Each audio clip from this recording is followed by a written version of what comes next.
you can be sure if it's Westinghouse.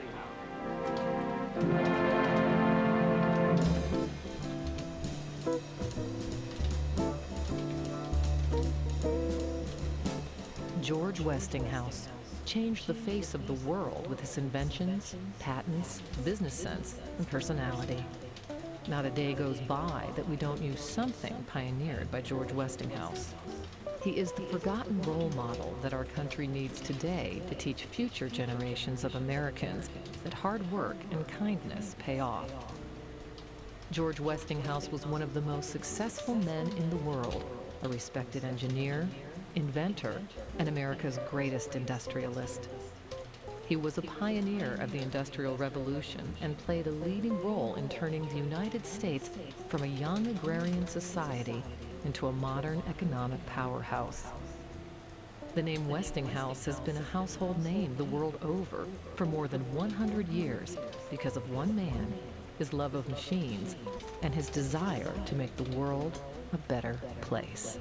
The accomplishments that George Westinghouse had in his lifetime have a major impact on the way we live today. His work in the railroad industry with the Westinghouse air brake, the electrification of the world with Westinghouse alternating current, him being instrumental in developing natural gas as a fuel, and his impact on the shipping industry with the Westinghouse geared marine turbine engine. George Westinghouse was known as a good person. He always had a very good rapport with his workers. There was never a strike at any of the Westinghouse companies all the time he had control of them. And you know, that was not common back in those days. He certainly was not motivated by greed or money. He really thought that his accomplishments would benefit mankind, and that alone was a driving force for him. The most important thing about George Westinghouse was the way he treated his employees. He was unique. Westinghouse really offers a role model. He was a passionate man, and a lot of times he's lost in history under Edison. Nikola Tesla had a great regard for Thomas Edison, of being a workaholic. And Thomas Edison had great regard for Nikola Tesla for his ability to be a workaholic. But my father tells me specifically that of all the people that Tesla met, that he had the highest regard for George Westinghouse. George Westinghouse was born on October 6, 1846 in Central Bridge, New York, to George and Emmeline Westinghouse. George was the 8th of 10 children. Interestingly, he was named George Westinghouse Jr. after his father. He was never really a good student in school. He always had trouble applying himself to coursework that he didn't think had immediate benefit. Later in life, he was to say that the very best educational experience he had was the ability to work in his father's shops. His father owned a company called the G. Westinghouse and Company, manufactured agricultural equipment and small steam engines. And he loved to make things and build things. He built a working water wheel one time, a model. He built a working steam motorboat that he was able to use. He even made a violin. So he developed these early mechanical skills, and later in life he was to say those early mechanical skills he learned as a young boy served him well throughout his lifetime. George Westinghouse as a child, he'd probably be considered today a problem child. He seemed to be bored with school. He loved mechanics. He loved to come back and work in his dad's shop. George spent most of his boyhood in Schenectady, New York. He would be known as George Westinghouse Jr. for many years until his father died, at which time he dropped the junior from his name.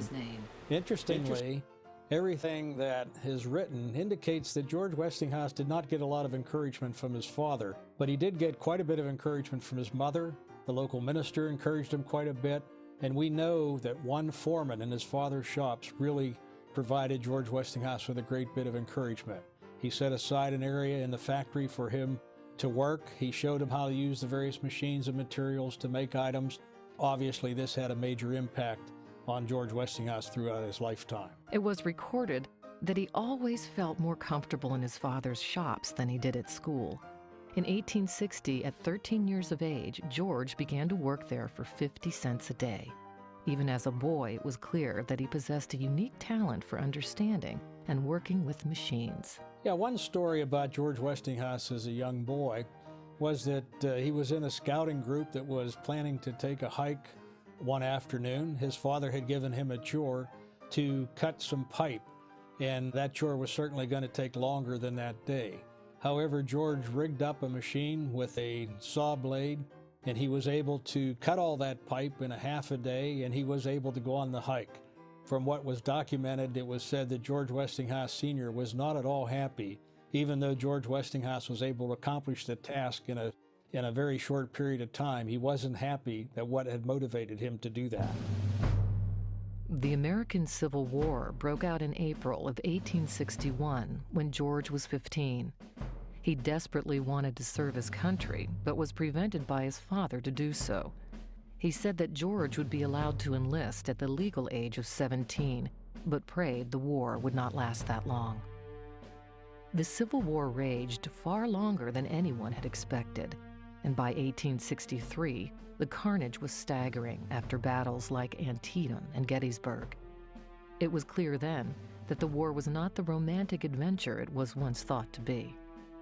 Even though the casualties were mounting and the Union Army was demoralized after years of defeat, George Westinghouse enlisted in the New York Volunteer Cavalry as a private shortly before his 17th birthday.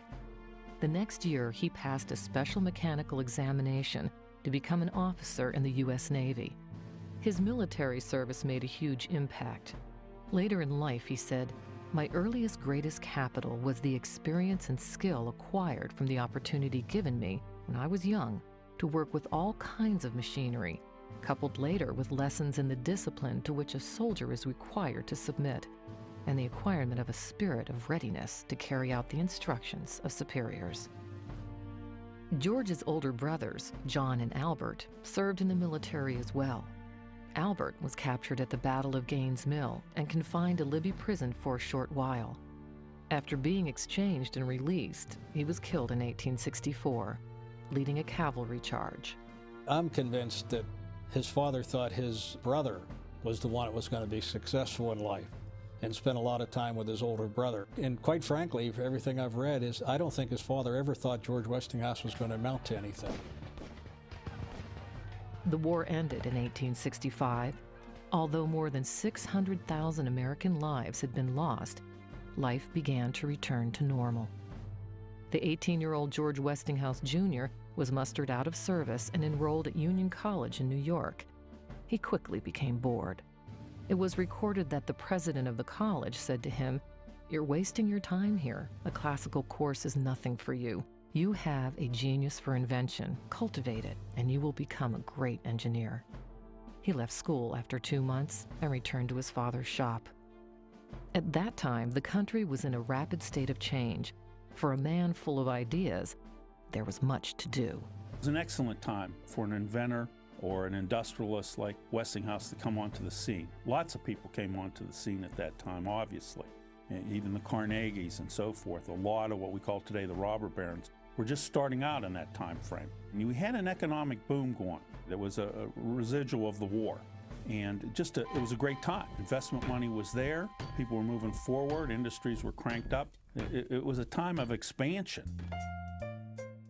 On October 31st, 1865, the 19-year-old George Westinghouse Jr.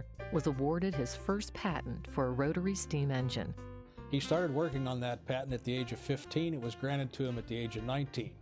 As we go through his life, we can see the role that rotating devices, the large rotating turbines and large rotating generators, the impact they had on the electrical industry. And then you look backwards and see that George Westinghouse had this interest in rotating engines from his very first patent as a young boy, started at that work at the age of 15. For the next 48 years, he would, on average, take out one patent every month and a half. He had two other early patents for a car replacer for getting cars back onto the tracks when they derailed, and an item called the railway frog was a device used between the tracks where two tracks intersected. These two patents here were very successful for George Westinghouse and provided him the money he needed to get started with the Westinghouse Air Brake Company.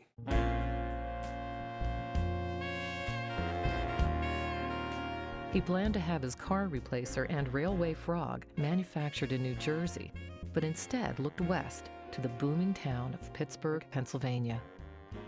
Fortunes were being made in Pittsburgh. The city's location at the joining of two major rivers made it the ideal spot for manufacturing and distribution. In the 1860s, the air was thick with smoke as the iron and steel industry grew, churning out metal for tracks, engines, and the myriad of machines, tools, and devices used to build the network of railroads crisscrossing the country. Legend has it that as George stepped off the train, he practically walked into one of Pittsburgh's wealthiest investors. The very first night he was here, evidently he's lost his way downtown. He saw this gentleman coming his way and stopped him and asked him for directions. That fellow's name was Ralph Bagley. Ralph happened to be going in that direction, he said, so he walked along with George Westinghouse to show him where he was going that evening. And from that chance meeting, him and Ralph Bagley became great friends for the rest of their lives. There's some mythology around the meeting. Within a week, he had somehow made a business connection there. And that would have been typical. Westinghouse is the type of guy that went into a city. He was a salesman. He was probably looking for the industrialist in town. He had an invention. He needed some suppliers to make that part. Westinghouse type of guy that still, even all through his career, would hustle. He'd be out there knocking on the doors of industrialists. In a time of relative peace and quiet, newspapers were once again full of carnage. Catastrophic train accidents were on the rise as the number of trains in the country grew in size and quantity, and with increasing speed. As the body count escalated, a clear solution was needed. Westinghouse was said to have been personally affected by a terrible train crash in 1866, which motivated him to solve the problem.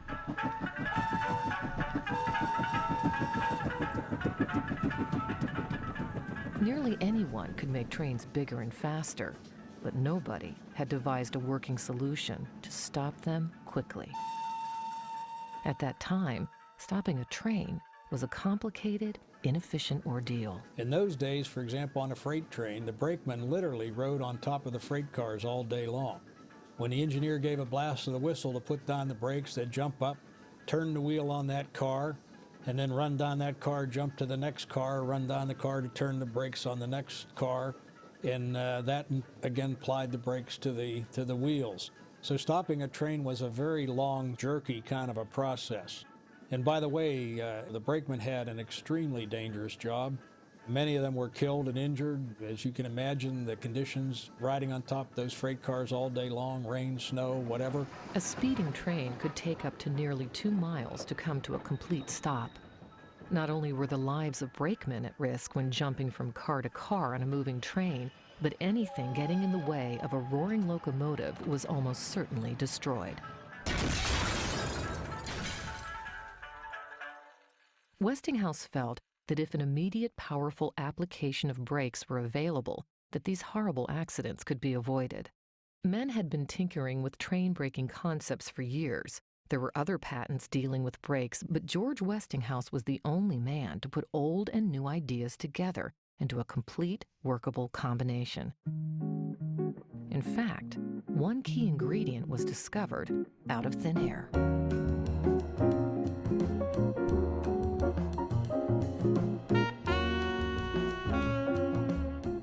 George Westinghouse had been reading a new scientific magazine, and there was an article that caught his attention on a French company building a tunnel through the Mount Cenis mountain in the Alps. It caught his attention. It was no ordinary tunnel, you see. It was 8.5 miles long. And it says they were having great difficulty until 2 new inventions came along. An Englishman had invented what he called a hammer drill bit, and an Italian had invented what he called an air motor. And it caught George's attention because the article said at that time that the pipe going back into the mountain with 6 atmospheres of air to drive the hammer drill bit to drill the holes for the dynamite was over 3,000 feet long. At that point in time, he thought, surely, if they can drive a hammer drill bit into solid rock 3,000 feet away using air, he could be able to use air to drive the brakes on a train. Many people thought he was crazy because who in their right mind would envision a roaring train being stopped by the wind? But that didn't stop him. George Westinghouse Jr. was issued his first patent for the air brake on April 13, 1869, at 22 years of age. With the air brake, the engineer could control all of the brakes on a train from the cab. This would allow for longer trains, carrying more people and more goods. United States was really moving westward and industrialization was taking place. They had the need to move a lot more freight and people. With the Westinghouse air brakes, the trains could become longer and heavier. At that time, George was traveling the country soliciting orders for his railway devices and had many opportunities to present his thoughts on air brakes to railway officials. He said that none of those approached appeared to have faith in the idea. Well, George Westinghouse was so sure that he would be successful with the Westinghouse air brakes that he invested all his money, and also his good friend Ralph Bagley invested money, and he built a full set of brakes for a locomotive and 4 cars. The first air brake apparatus was shown in a Pittsburgh machine shop in 1868. It then came time to install it on a full-size train to test it in a real-world demonstration. Railroad officials were invited, and the first air brake trial became legendary. And they all boarded the 4 passenger cars. George Westinghouse was riding in the locomotive that morning with the engineer Dan Tate. This trial was to go to Steubenville, Ohio and return a total of 80 miles. Upon emerging from the tunnel, they came face to face with 2 horses and a wagon standing on the tracks. The horses kind of panicked. A wheel got stuck, the wagon overturned, the horses fell down, the drayman fell down, and Dan Tate applied the Westinghouse air brakes for the very first time. And they skidded up the track. And George Westinghouse, they say, was very, very concerned as they skidded up the track. And fortunately, they stopped 4 feet short of running over that wagon, those 2 horses and the drayman. Now, they say everyone in the back got knocked to the floor. They got banged into each other. They got jostled quite a bit. The highest level superintendent of the Steubenville and Panhandle Railroad put his arms in the air and he said, "Gentlemen, we've just seen the greatest demonstration of this Westinghouse air brake system we're ever going to see.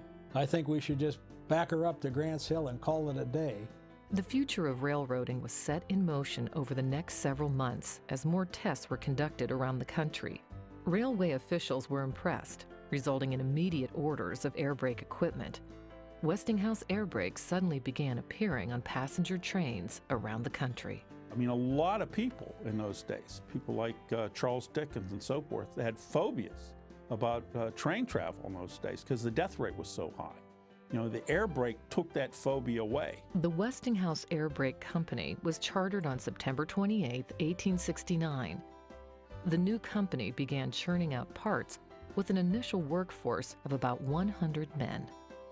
Over the next decade, George Westinghouse made numerous improvements to the air brake, and by 1877, most American railroads had their passenger trains outfitted with them. It was declared by one writer that no railroad claims to be first class that does not employ Westinghouse air brakes. Even with this success, another major hurdle remained: the freight train industry. It was said that the freight industry was the slowest to adopt the air brakes because railroad companies did not want to invest the money to protect the lives of their cheap labor force. Brakemen were paid $1.50 a day and received nothing if they were maimed or killed.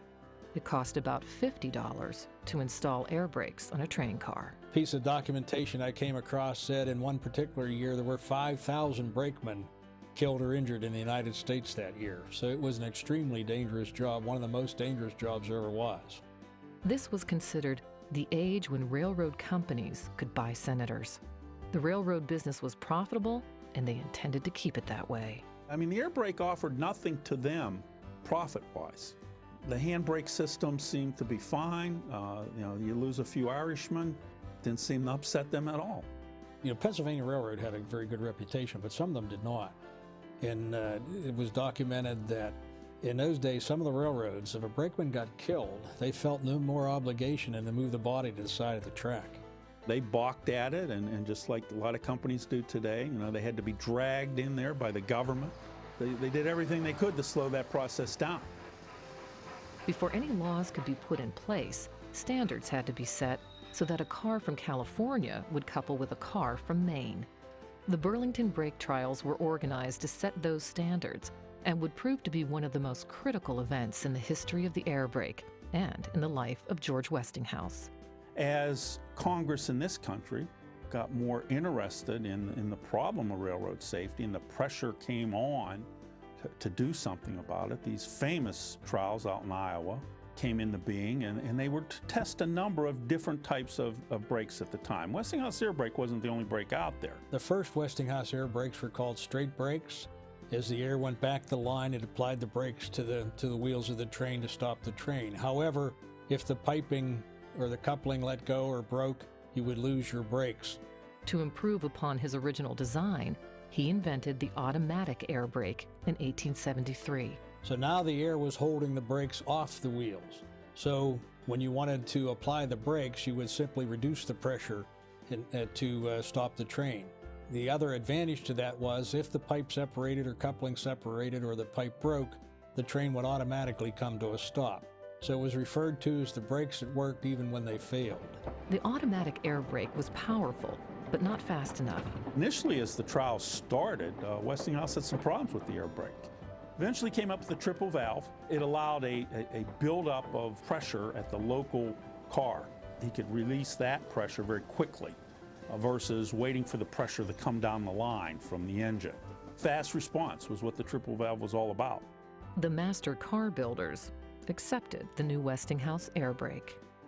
The train, fitted with new quick-action brakes, was sent on tour and a series of trials were made in a dozen cities.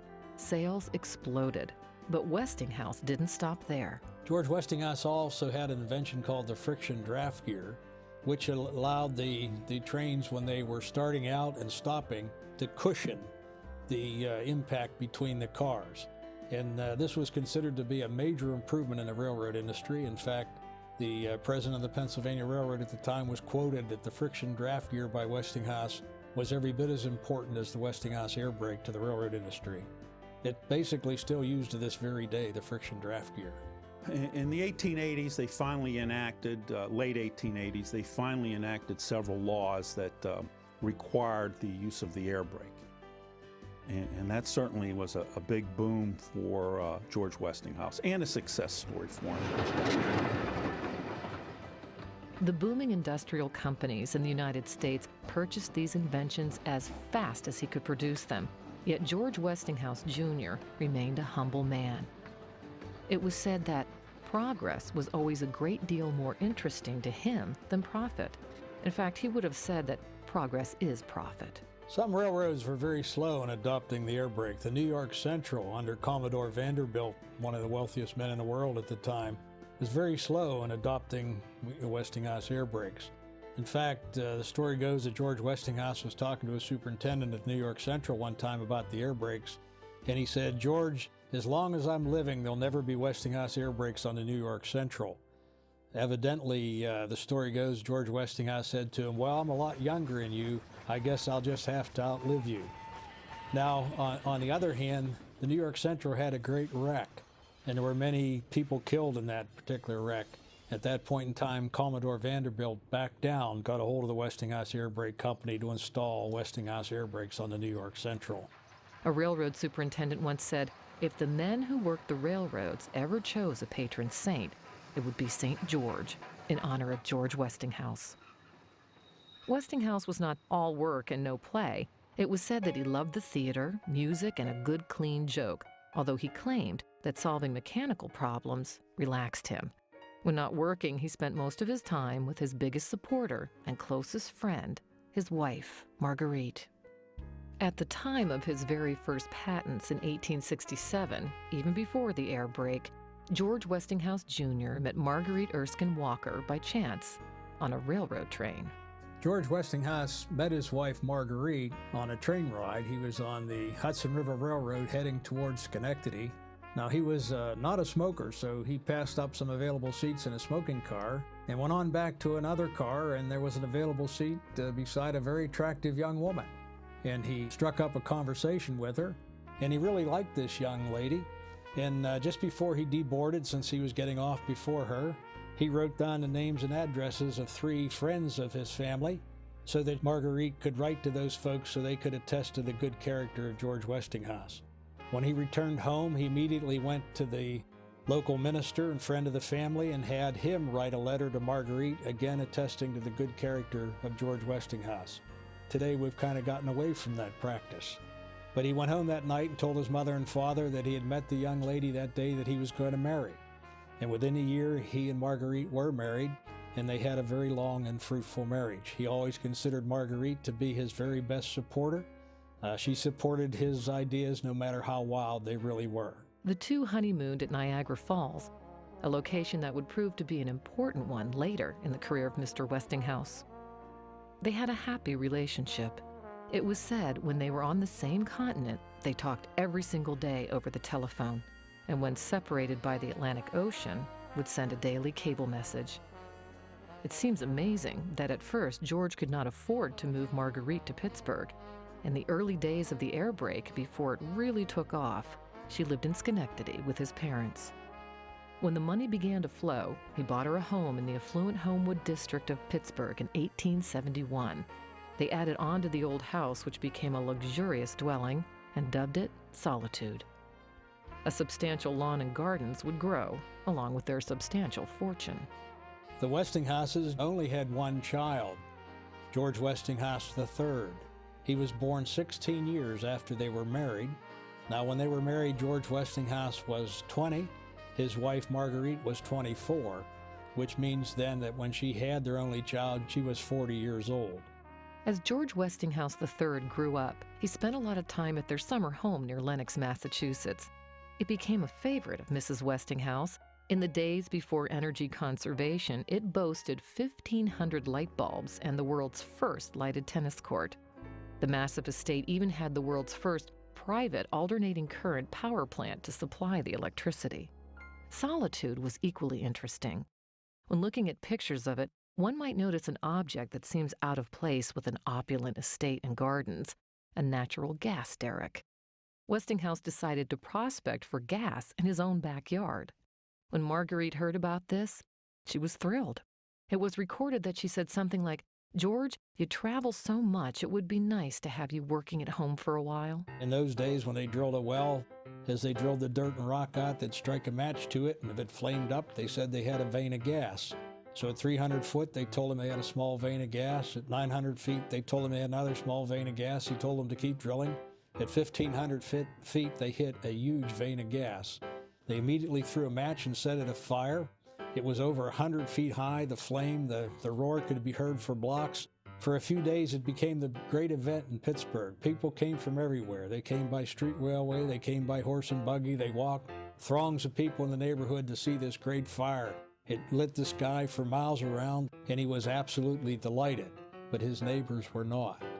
Initially, neighbors like Henry Hines and Henry Clay Frick were a bit upset by this. However, George shared his natural gas with them and with friends around the block. Westinghouse would always prove to be an interesting neighbor, at one point having 4 gas wells at Solitude, an alternating current power plant, and a set of tracks to test street railway equipment.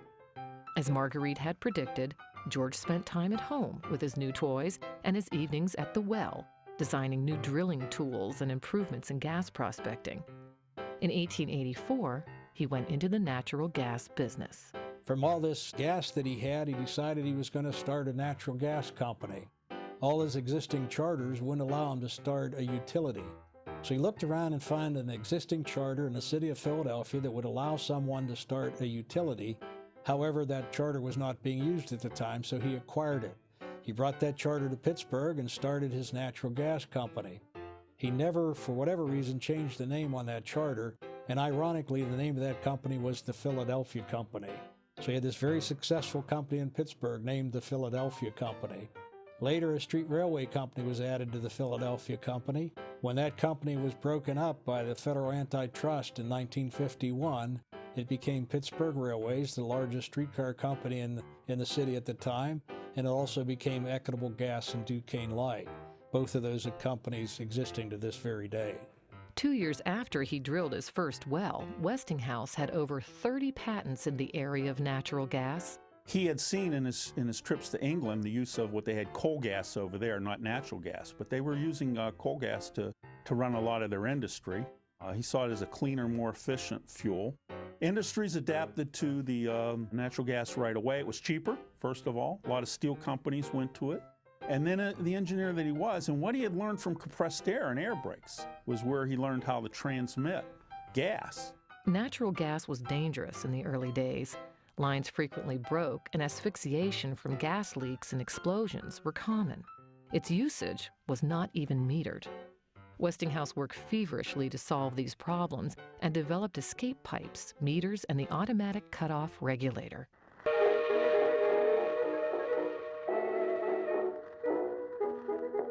By the 1880s and 90s, George Westinghouse had founded dozens of companies. Even with those constant distractions, under his leadership, the growth of the Westinghouse Air Brake Company moved full speed ahead.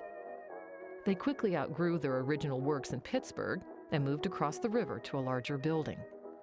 Westinghouse could see that the need for trains was growing rapidly as the western states exploded in population. He knew that a much larger plant would be needed to keep up with the increasing demand. In 1889, the air brake works were moved to a massive site about 14 miles east of Pittsburgh in the Turtle Creek Valley. A building plan was made, having in mind topography, water supply, and the disposal of sewage. Streets, homes, and a community were built around the new shops, and the town of Wilmerding was created.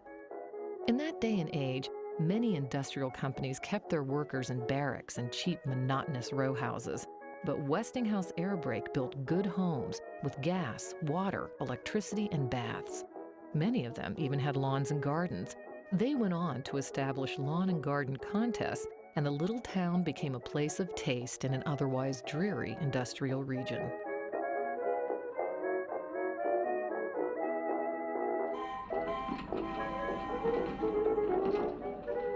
A trip through the Westinghouse Valley in 1904 gives an up-close look at the air brake works and housing.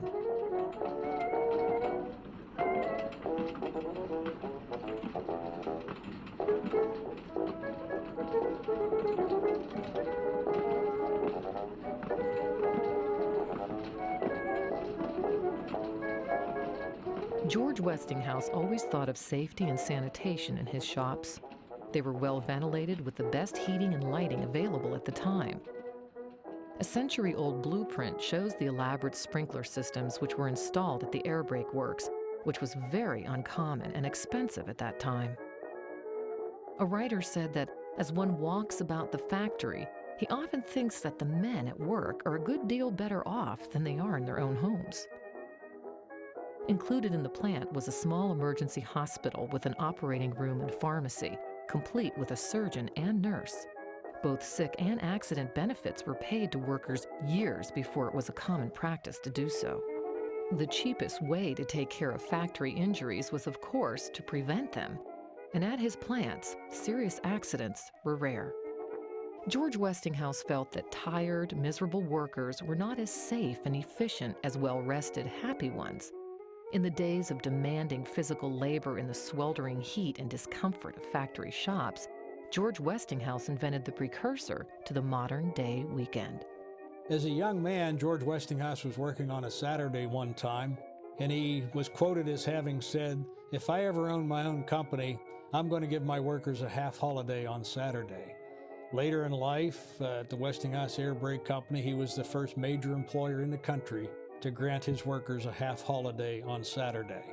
This was a precedent that Henry Clay Frick and Andrew Carnegie were not at all happy that George Westinghouse had set this precedent of giving his workers a half holiday. He was always treated his workers well. We know that the homes that Westinghouse built for the Westinghouse Air Brake people in Wilmerding, Pennsylvania, and the homes he built for the East Pittsburgh Works of Westinghouse Electric Company, those homes were rented or sold to the employees. If the employees chose to acquire the home, they could do it on a monthly deduction. And we know that George Westinghouse had those homes insured. So if something happened to the worker, his family would be taken care of. His wife and children would have a home that was paid off. And that, again, is the only example that I could locate of someone, one of the great business owners at the time, doing something like that for his workers. And his workers loved him. Some of the quotes from Westinghouse Air Brake employees give the closest look at George Westinghouse available to us today.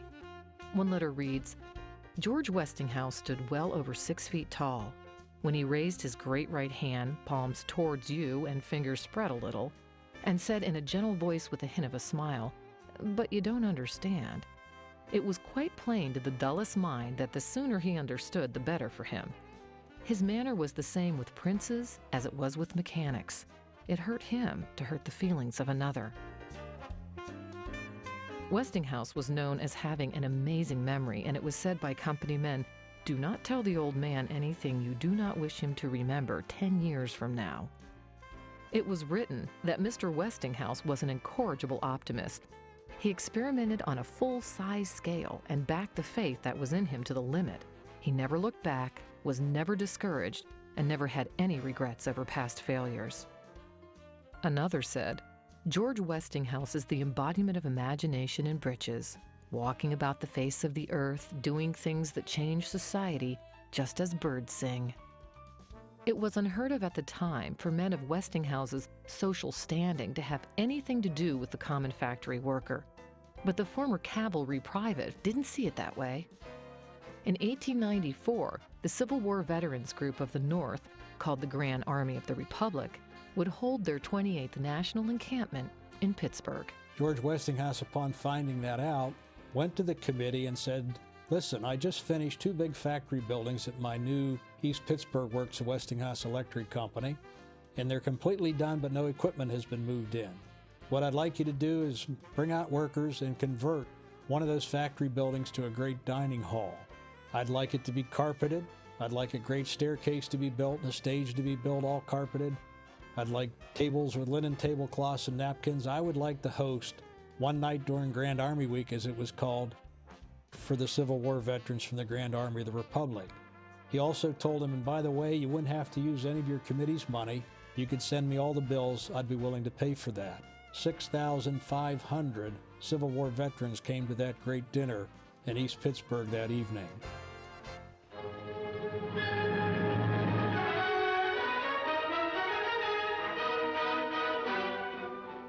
Many people know the name Westinghouse because they grew up in a house full of Westinghouse appliances, like roasters, dishwashers, and refrigerators. Innovative industrial products and home appliances from the Westinghouse Electric and Manufacturing Company made Westinghouse a household name. But well before their first dishwasher would ever roll off the assembly line, George Westinghouse had to first win the Battle of the Currents against Thomas Edison. Thomas Alva Edison was born in 1847. He was a forceful, egotistic, eccentric creator who had difficulty working with others, all direct contrast to George Westinghouse, who was a military-trained engineer. Edison got his start in telegraphy and invented a stock ticker and other industrial products early in his career. Around the same time that Westinghouse was perfecting the air brake, Thomas Edison invented the phonograph. Whereas the air brake was largely ignored by the national press, the phonograph was hailed as the greatest invention of all time. The phonograph was fun. The phonograph made music. The phonograph was unlike anything 19th century people had seen before, and the population was in awe. Edison became famous and the public loved him, and he loved that the public loved him. He was regarded as the most famous American in the world. He patented the electric distribution system and soon after activated the Pearl Street Electric Generating Station, which provided direct current power to some streetlights and a couple dozen customers in Manhattan.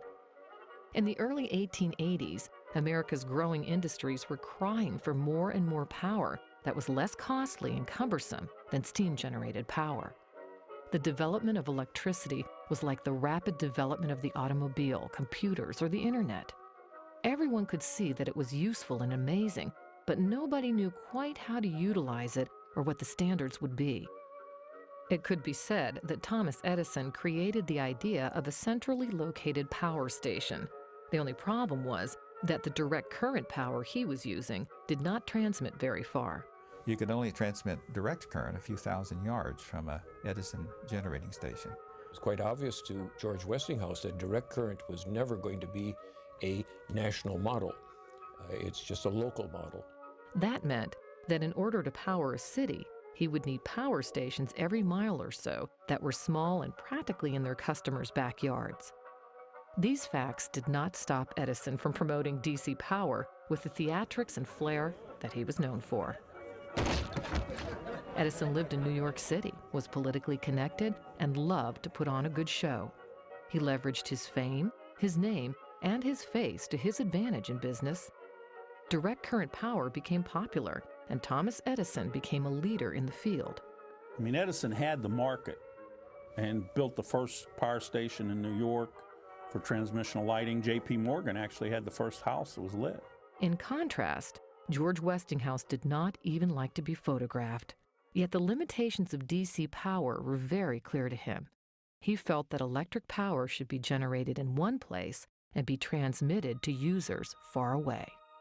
In 1885, George Westinghouse became interested in the inventions of European inventors Galliard and Gibbs, relating to the use of single-phase alternating currents and distribution with transformers. George Westinghouse was the first to recognize that you could use a transformer in a large system. With alternating current, you can transform the voltage up to a high voltage, low current, and send it hundreds and thousands of miles at the high voltage and step it back down to the low voltage where you use it. It was the key to the entire system. He purchased the American rights to their patent and threw himself into the study and design of a new kind of transformer. It was said that he recalled his experiences in the gas industry with the reducing valve that allowed high-pressure gas from the well to be transported over a great distance and then delivered at low pressure at the point of use. The transformer was his reducing valve for electricity. That's exactly what he was doing with gas transmission, because voltage is pressure. It's the exact same term in electricity as it is in hydraulics and gas fluid. He could step up the voltage to transmit it at a faster speed, and then when he got to the houses, he could step it back down again. Those who watched him work were stunned at his capacity to do extraordinary things quickly. Through long evenings, he would work in his private railroad car and in his house, designing, sketching, and dictating. When at home, he often worked on his billiard table. It was said he never had a pencil, but just borrowed one from the nearest man. He never returned any of the pencils, and nobody knows what happened to them.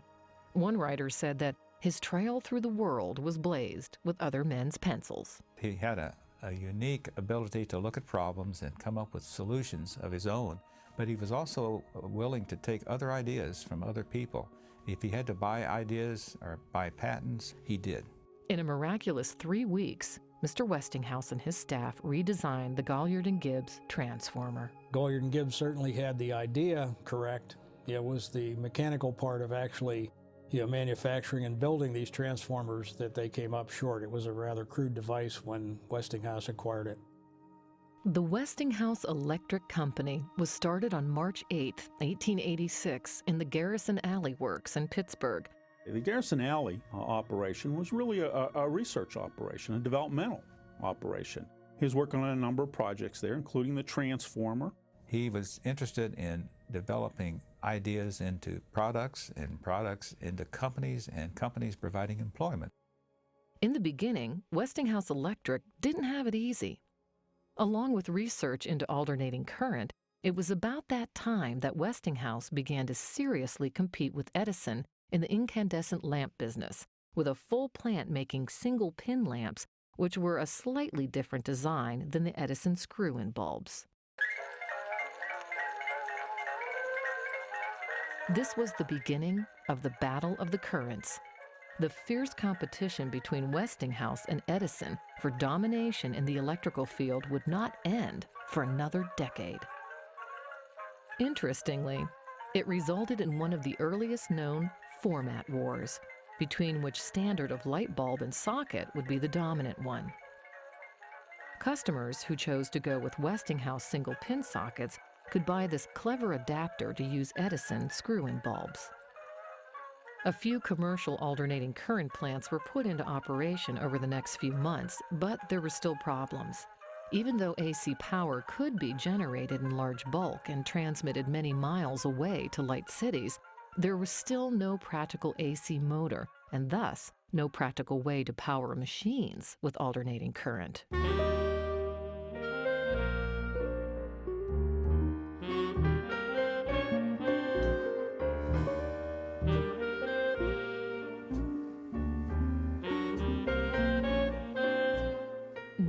Tesla arrived in New York City in 1884 with a head full of ideas and barely a cent to his name. He was a brilliant Serbian-born inventor who spoke a dozen languages. And he came to the United States at the age of 28 with a letter from the director of the Edison Company in Paris that was directed to Thomas Edison, saying, I know of only two great geniuses in the electrical business. You are one, and the gentleman holding this letter is the other one. Thomas Edison hired him and put him to work redesigning DC generators. The famous story is that Edison offered to pay him an outrageous sum of $50,000 for his work. And Tesla came to him and said, okay, now where is my $50,000? And supposedly Thomas Edison said, oh, my dear Nikola, you don't understand the American sense of humor. It was the straw that broke Tesla's back, and almost immediately after that he left Edison. The brilliant inventor ended up digging ditches for a while, literally, to support himself while he was still creating. In 1887, he constructed the initial brushless alternating current induction motor. A year later, he saw patents issued to him on his motor and on the associated method of transmitting power by polyphase currents. And when George Westinghouse heard about that, it was like a light went on, an electric light went on, perhaps you might say. This was the possibility where he could see that technology overtaking everything else in the world. And he was right. Tesla's ideas would enable steam or hydro-powered generators to generate polyphase currents that power induction motors in machines and factories. The group of patents that Tesla had, which essentially identified the entire path from beginning to end, from the motor to use alternating current to the method of distributing the current and everything in between, it was the answer to the question that George Westinghouse had. Tesla had the answer. And unlike Edison, who was solely behind DC power, he listened to Tesla. He acquired the rights to Tesla's induction motor and polyphase patents, and Nikola Tesla came to Pittsburgh to work for the Westinghouse Electric Company. He was also able to back off a guy like Tesla, who had tremendous intelligence, and Westinghouse realized, probably more intelligent than him, understood certainly the sophistication of AC current, which was not an easy thing. Today we describe it in differential equations. It's a nightmare for even young engineers today trying to learn that. Tesla's inventions, combined with Westinghouse's manufacturing skills and his ability to assemble parts of a whole system, brought practical alternating current power to existence. One writer said, the invention of alternating current motors and the system for operating them was one of the greatest advances ever made in the industrial application of electricity. Not everyone agreed. There was serious opposition to AC power. Assertions were made that the alternating current system was dangerous and that its use should not be permitted commercially. Numerous articles appeared throughout the country designed to prejudice public opinion against the system.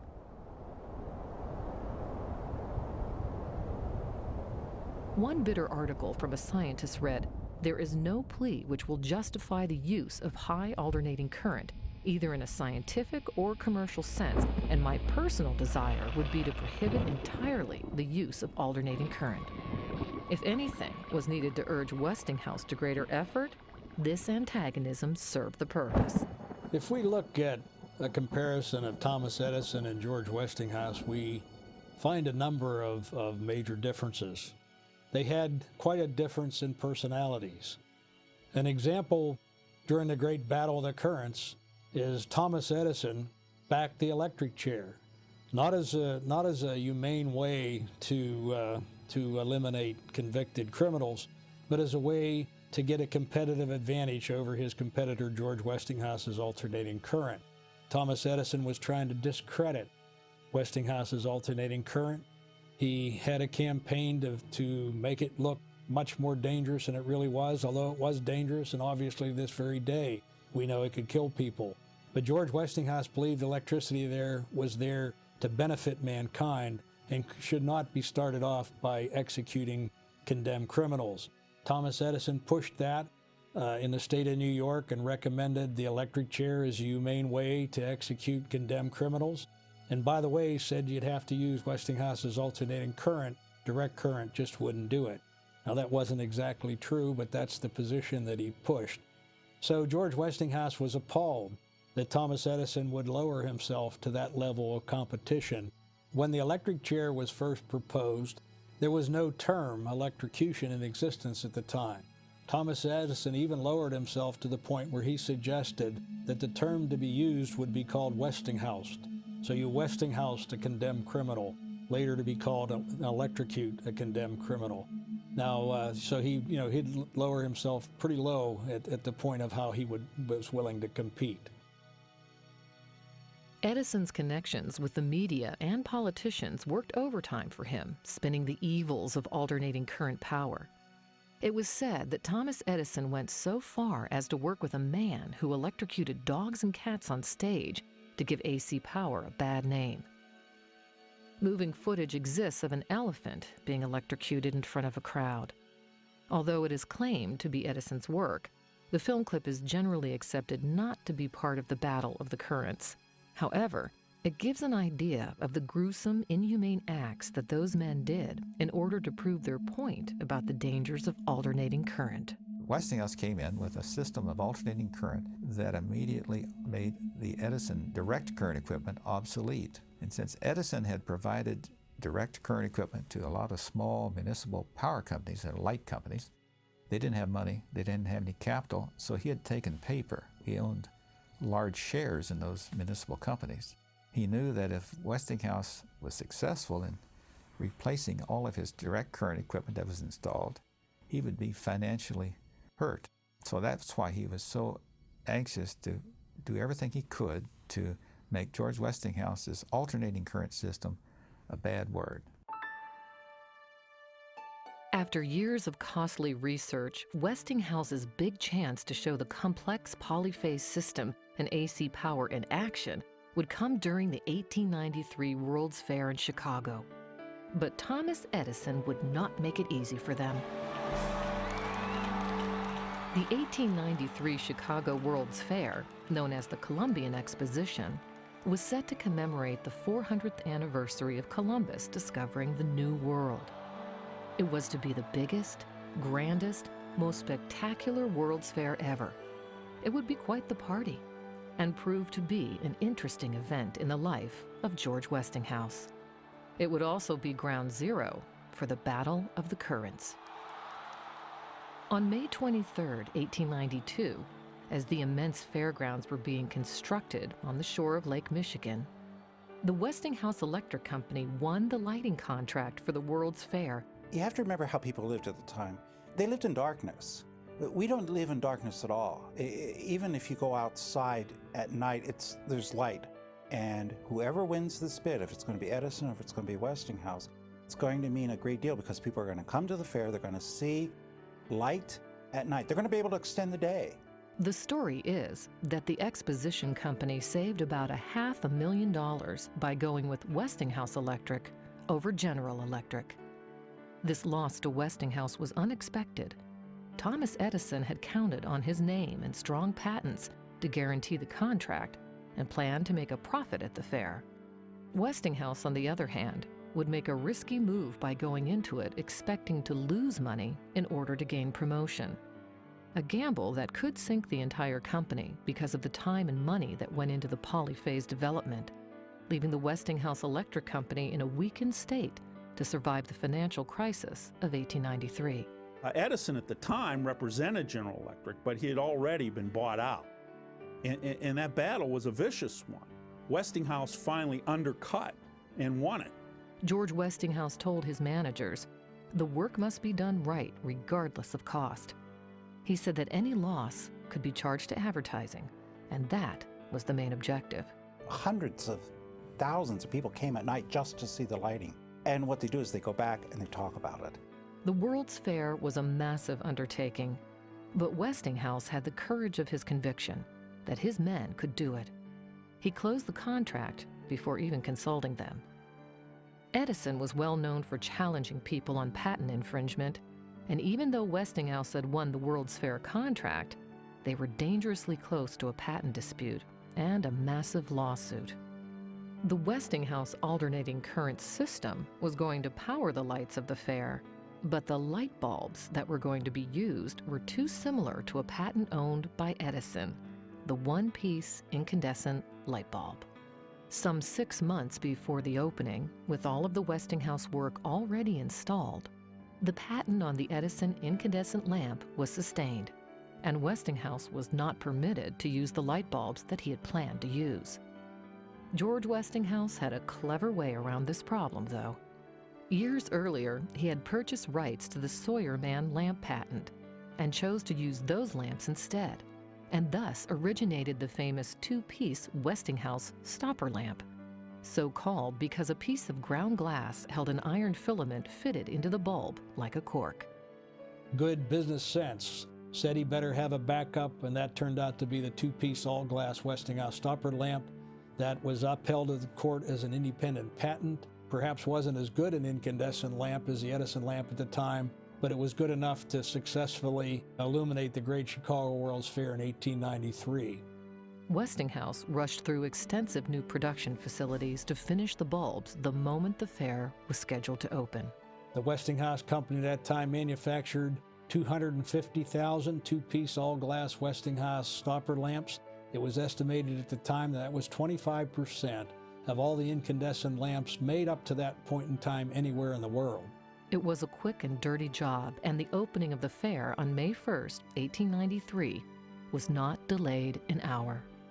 In his tradition of surrounding himself with smart people, Westinghouse was well served by his patent lawyers and engineers.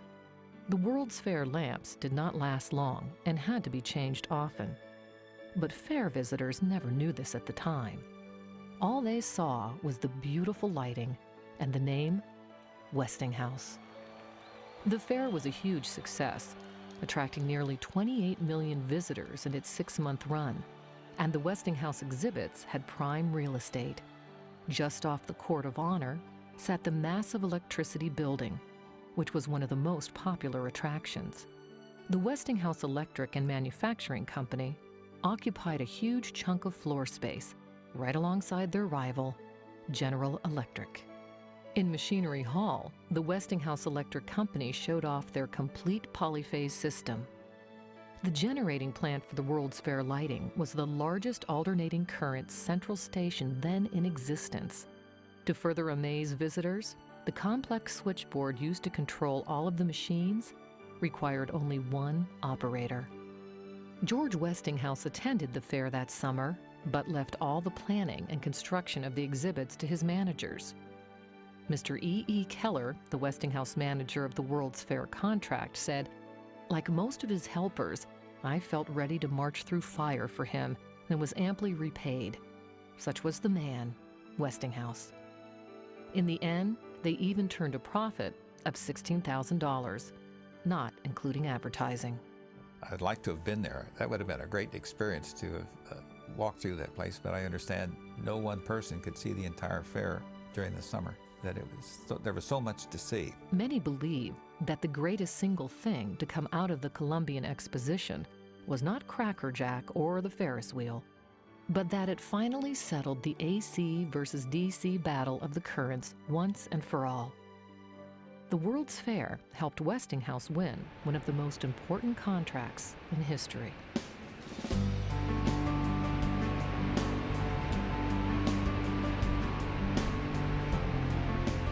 The hope of harnessing the tremendous power of Niagara Falls had been a dream of scientists and engineers for decades.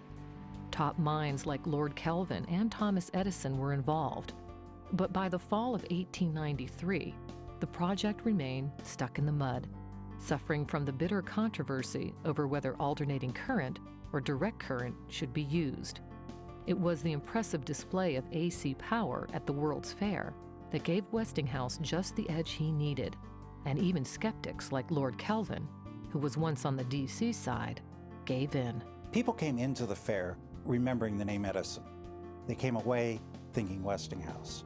It gave the publicity that George Westinghouse needed to really put in position his ultimate goal, which is also Tesla's ultimate goal from childhood, to put the power system into Niagara Falls. Now all the power could be generated in one spot and transmitted many miles away with the help of transformers. On October 24, 1893, Westinghouse Electric was awarded the contract for 3 5,000 horsepower alternating current generators for Niagara Falls. The first hydroelectric generator unit was tested on April 16, 1895. A year later, 3 seconds after midnight, on November 16, 1896, Buffalo, New York was receiving power from the mighty Niagara Cataract for the first time. The battle of the currents had been won by Westinghouse. It was such an event, and Tesla was there and spoke. I understand he spoke at length. I understand from some newspaper comments, he spoke at excessive length. And pieces of the original power line from the 1895 test were saved to honor the occasion. The Westinghouse Electric Company finally started seeing returns on their enormous investments into alternating current and the polyphase system. Orders began to flood in. The original Niagara Falls generators were joined by the addition of 7 similar units a few years later. Today, newer plants and technology continue to harness the hydroelectric power of Niagara Falls. Later in life, Nikola Tesla was quoted as saying the only man in the world that could have pulled off alternating current was George Westinghouse, for he was the only man that would come up against Thomas Edison. Even though the battle of the currents may have been over, the fierce competition between Westinghouse and Edison continued. It's well known today that Thomas Edison had 1,093 patents during his lifetime. History also records that George Westinghouse is credited with 361 patents during his lifetime. But again, understanding the differences in their personalities has a major impact on how many patents each was granted. It is well known and well documented that if you are a worker that worked on an item that was patented and worked for Thomas Edison, the name on that patent was Thomas Edison. It's also well known and well documented that if you were a worker that worked for George Westinghouse at the time and had worked on an item that was patented, the name on the patent was that of the employee or the worker. Benjamin Lammy, for example, one of the great Westinghouse engineers, perhaps best known for having designed the first 3 5,000 horsepower generators that went into Niagara Falls. Benjamin Lammy alone had 162 patents during his career at Westinghouse. Every one of them recorded it in the name of Benjamin Lammy. So I always thought if we could get all these patents of all the great engineers and others that worked for Westinghouse, if he had the same practices as Edison in putting his name on those patents, he'd have well in excess also of 1,000 patents during his lifetime. George Westinghouse always surrounded himself with the best and the brightest. He had a real knack as a manager that Edison didn't, in that he could bring a lot of very creative, very intelligent people together and at least get them to work towards a project. And these people were hard to bring together. They had big egos, and he was able to manage that. He was a tremendous manager, something that Edison was not, and most inventors are not.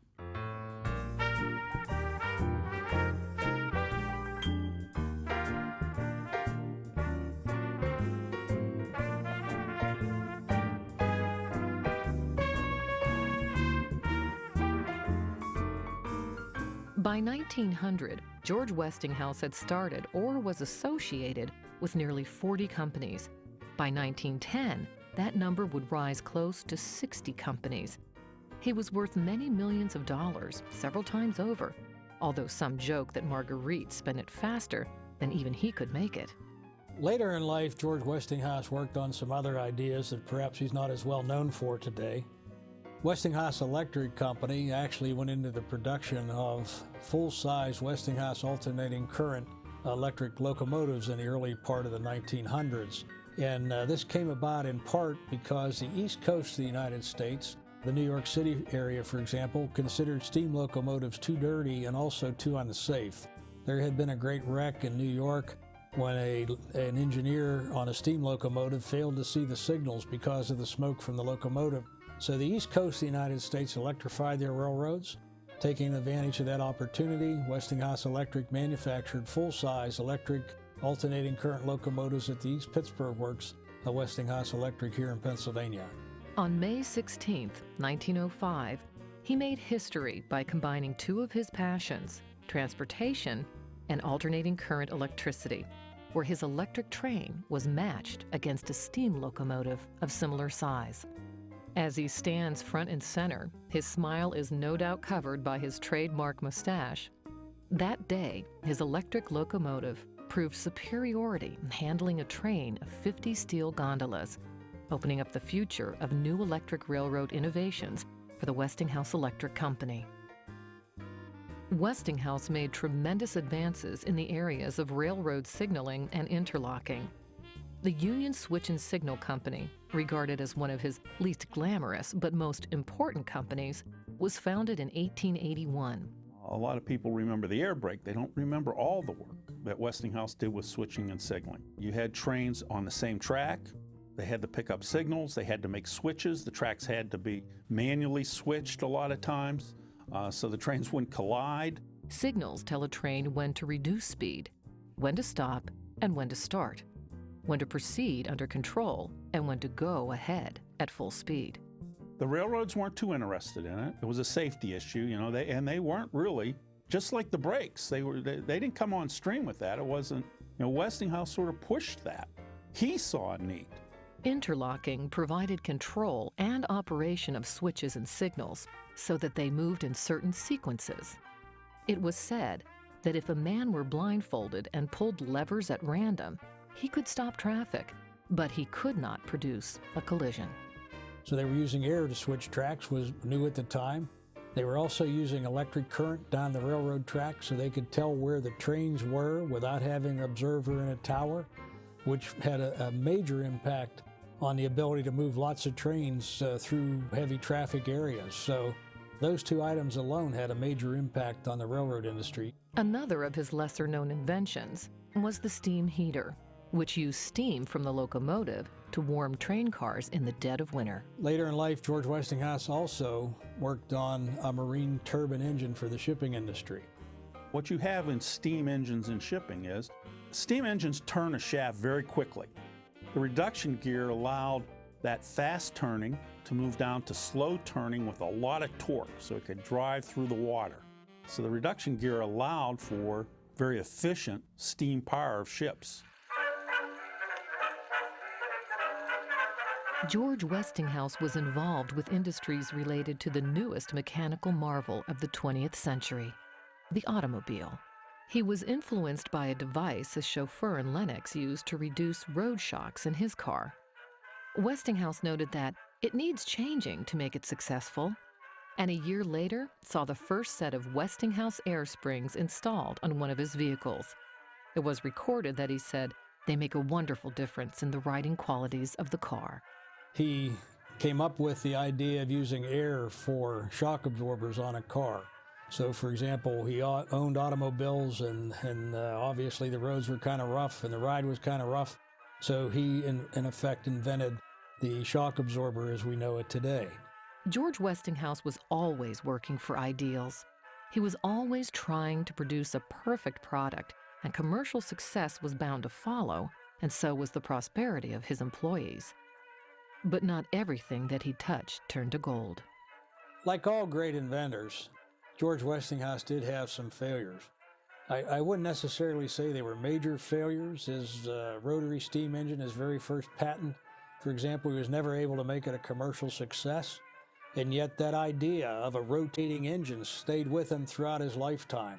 He also worked for many, many years on a steam turbine, and eventually acquired the Parsons steam turbine patents from England because it was a better steam turbine than the one he had been working on. So was he successful with the development of his own steam turbine? The answer is no.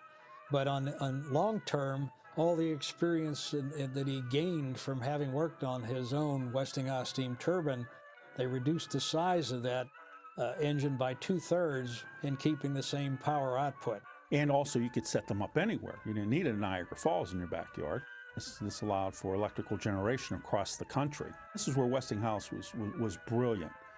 He could get in there on something that somebody else had started like that and really bring it into commercialization. So they made major improvements to the Parsons steam turbine, even though it was basically a very good design to begin with.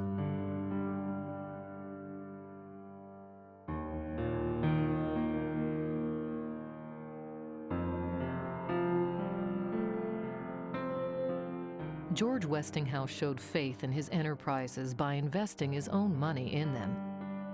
Many of his new businesses were financed at the beginning by borrowing from his seasoned companies, which had already become successful, like Westinghouse Air Brake. Several times he imperiled his entire fortune and his credit by investing practically everything into his startup companies when others lacked faith. This meant he had more at risk, but the payout was higher if they succeeded. The risks of this method of finance culminated in the disaster of 1907, which came to be the tragedy of his life. The Westinghouse enterprises had spread all over the world, and their requirements for working capital were immense. And when the widespread money crisis of 1907 arrived, his loans were called. Because he was fascinated in new projects, he borrowed a lot of money at the time, which he was not his usual style. Like I say, he was sort of anti-banking, not sort of, he was. He didn't like to borrow money. He liked to generate investment out of his own profits. He had a dislike for bankers, and that would hurt him in the long run. But in the case of a lot of electrical projects like the Niagara Falls generating plant at the time, he was overextended in his electrical company, no question about it. J.P. Morgan up in New York had wanted to bring Westinghouse into an electrical trust with, at the time, General Electric. Westinghouse disliked trust and refused, and that put him at odds with Morgan. The bankers were very tough individuals. They had taken Edison Electric Company away from Thomas Edison in 1888. He was not happy about that, by the way. There was a downturn in the economy, a depression, if you would, here in this country. George Westinghouse had just invested a huge amount of money in building the East Pittsburgh Works of Westinghouse Electric Company. He had quite a number of outstanding loans. Loans were callable in those days. And if he were here today, he'd tell you he'd believe the bankers used that as a reason to force him out of control of the Westinghouse Electric Company, which they did. Newspapers, the Pittsburgh newspapers in particular, blamed it on Westinghouse, his poor management. So on top of everything else, he's getting headlines that he's a poor manager. Now, Morgan didn't take over Westinghouse. There were other bankers. So it was really a crushing blow to him. It was written that this was the most considerable mercantile failure that America has ever witnessed. Control of the Westinghouse Electric Company passed out of his hands. Ironically, his name remained as their greatest asset. The writer of his biography said that as he was riding with him one night, when passing the great works at East Pittsburgh, George turned his face towards the bleak hills on the other side of the way, with an expression so pathetic as to break one's heart. He didn't have enough cash to make the payment. It was a temporary situation. It just wouldn't happen today for a big company like that. They would be able to get money on the open market. But because Morgan basically controlled the open market in those days, even for the government, with no Federal Reserve, he could make that decision and block that type of cash inflow that Westinghouse would have easily gotten today. That electrical company was the company he loved the most at the time. It was where he was doing all his progressive projects, all his scientific research. The air brake company, which he retained, was pretty much steady business. So he went after another group of inventions in a lot of different ways that he could utilize the resources and the money of his air brake company. The short years of his life that remained after the tragedy were filled with the same unceasing activity. A friend asked him if he would slow down, and he replied, "No, I do not feel that it would be right for me to stop now. I feel that I've been given certain powers to create and develop enterprises in which other men can find useful and profitable employment, and so long as I am able, it is my duty to continue to exercise those powers." Lifelong, he was temperate in everything but his work. In an era where everyone smoked, George Westinghouse did not. He rarely drank, and he never used profanity. One writer said of him that while Westinghouse's head was in the stars, his substantial feet were on the ground. Late in 1913, his health began to fade. What was called an organic disease of the heart developed, and he retired to his home in Lenox to rest. During the illness, his quizzical humor and inventive spirit lived on, but his body slowly faded away. On March 12, 1914, he died. It was said that drawings for an electric wheelchair that he was designing were nearby at the time of his death. Upon his death, his 8 pallbearers were all his oldest workers from the Westinghouse Air Brake Company, including the very first worker that he had ever hired. To have that honor to be a pallbearer at George Westinghouse's funeral certainly showed the interaction he had with average workers in his plants. Marguerite died a few months later. George and Marguerite Westinghouse are buried in Arlington National Cemetery beneath a modest headstone. He had requested to be buried there in honor of his Civil War service.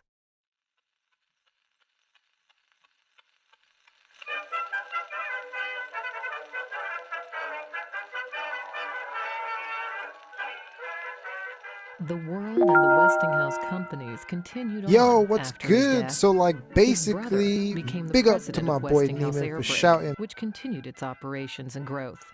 His son George III, who had passed an apprenticeship at the air brake works, carried on the legacy and managed the family finances. Westinghouse Air Brake Company changed their name at one point in time to Wabco, but they're still with us today with the name Wabtec. Westinghouse Electric and Manufacturing Company remained at the forefront of the modern era as the country rapidly embraced electric power and purchased new machines and appliances to aid in daily life. In 1920, Westinghouse made history by airing the first commercial radio broadcast in the country. They started radio station KDKA.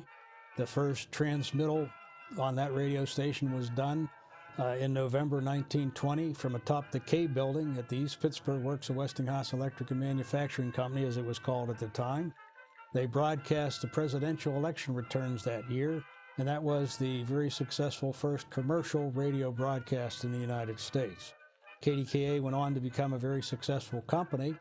The very first year that they operated from a studio atop the K building at the East Pittsburgh Works, and they actually had a tent. And it was said you could hear the train whistles in the background. Because they were in a tent, they had no way to keep that sound out of the radio programs at that point in time.